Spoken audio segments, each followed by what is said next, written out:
akan mempresentasikan hasil tugas kami, yaitu bagaimana kondisi aspek kimia pada lapisan pignoklin. Baiklah, perkenalkan, nama saya Linda Hartanti Papahan, NIM 19025424116. Saya akan menjelaskan bagian yang pertama. Pignoklin adalah kemerosotan atau penurunan secara tajam pada kuah vertikal kepadatan di dalam air. Kepadatan atau tekanan di dalam air semakin besar jika kedalaman semakin tinggi. Suatu kuat arus samudra disebabkan oleh kekuatan seperti patahan ombak, temperatur, angin, efek koliosis, dan pasang yang disebabkan oleh gravitasi.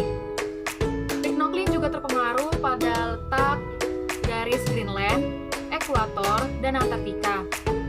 Pada garis Greenland terjadi penurunan pignoklin hingga 1000 meter, dan pada ekuator terjadi penaikan hingga 700 meter.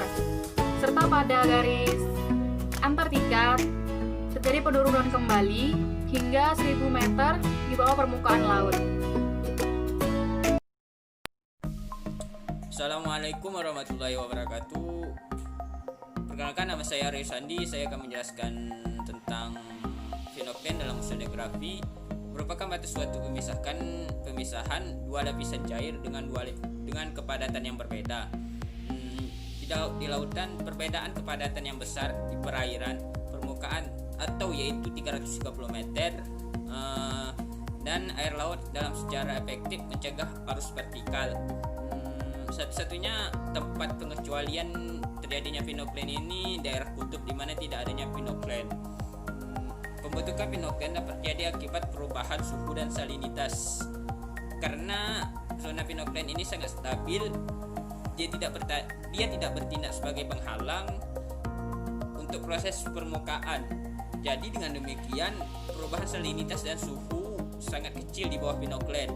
Tetapi musiman di permukaan air itu lebih besar dibandingkan daripada suhu dan salinitas. Baik, sekian, terima kasih dari penjelasan saya. Berikutnya akan dijelaskan oleh rekan saya yang lainnya.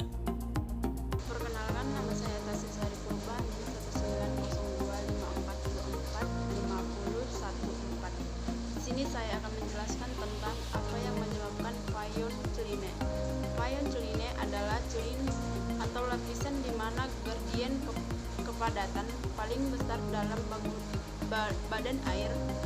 Arus laut dihasilkan oleh kekuatan seperti memecah gelombang, perbedaan suhu dan salinitas, angin, efek koliosis, dan pasang surut yang disebabkan oleh tarikan gravitasi bulan dan matahari. Mengapa tidak ada Fayon Celine di garis lintang tinggi?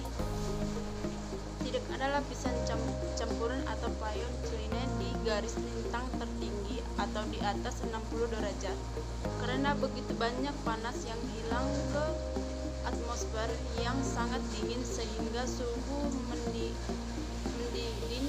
dengan sangat cepat ke suhu yang sama dengan air bagian bawah. Misal, tidak ada gradien suhu, airnya juga sangat asin karena terbentuk es laut. Gradien suhu, airnya juga sangat asin karena terbentuk es laut. Fungsi fisik: pencampuran turbulen yang dihasilkan oleh angin dan gelombang memindahkan panas ke bawah dari permukaan. Di lintang rendah dan menengah ini mencapai akan lapisan air bercampur permukaan dengan suhu hampir seragam yang mungkin beberapa meter dalam hingga beberapa ratus meter. Fungsi fisik: daerah perubahan kepadatan yang cepat dikenal sebagai Fayon Celine dengan bentuk sebagai penghalang sirkulasi air vertikal. Karena itu juga mempengaruhi distribusi vertebrata bahkan kimia tertentu yang berperan dalam biologi laut.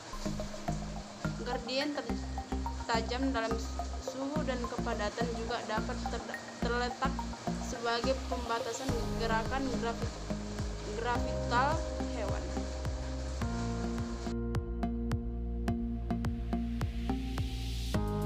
Warahmatullahi wabarakatuh.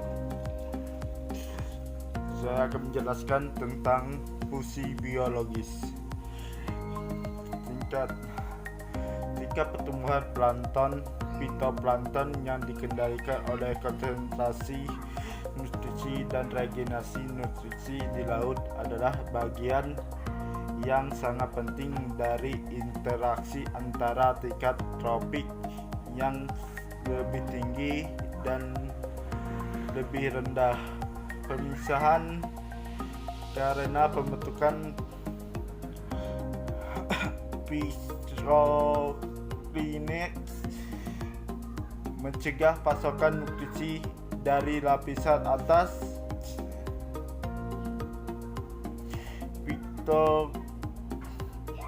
Terus nutrisi melalui phytoplankton lebih rendah daripada di lapisan permukaan lainnya. Dan lingkaran mikroba, terutama pada saat bahwa bakteri dapat memanfaatkan sumber energi ini untuk berkembang biak dan menghasilkan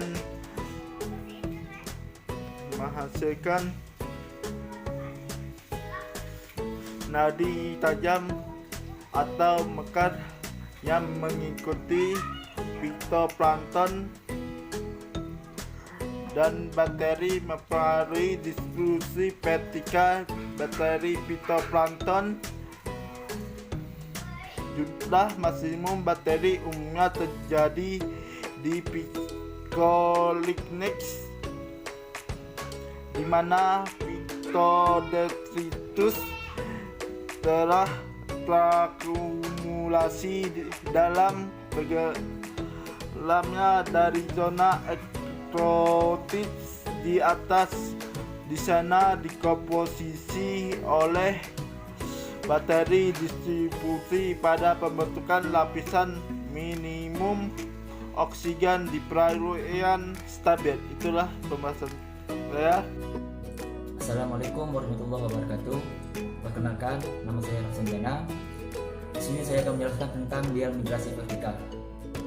Salah satu perilaku yang paling khas dari plankton adalah migrasi vertikal yang terjadi dengan periodisasi 24 jam. Ini sering disebut migrasi vertikal, diurnal atau diel. Kisaran kedalaman migrasi dapat dihambat oleh kehadiran termokline atau finokline. Namun fitoplankton atau zooplankton yang mampu melakukan migrasi vertikal sering terkonsentrasi di finokline. Selain itu, organisme laut dengan keterampilan berenang melalui termokline atau finokline dapat mengalami gradien suhu dan keberatan yang kuat serta perubahan tekanan yang cukup besar selama imigrasi. Selanjutnya saya akan menjelaskan tentang stabilitas. Finokline menjadi tidak stabil ketika jumlah Richardson mereka turun di bawah 0,25. Angka Richardson adalah nilai tanpa dimensi yang menyatakan rasio potensi energi kinetik. Rasio ini turun di bawah 0,25 ketika tingkat geser melebihi stratifikasi. Ini dapat menghasilkan ketidakstabilan. Kelvin-Helmholtz menghasilkan turbulensi yang mengarahkan pada pencampuran. Perubahan kedalaman atau properti finokline dapat disimulasikan dari beberapa model program komputer. Pendekatan sederhana untuk model-model tersebut adalah untuk memeriksa model pemompaan Ekman berdasarkan model sirkulasi umum laut atau OTGM.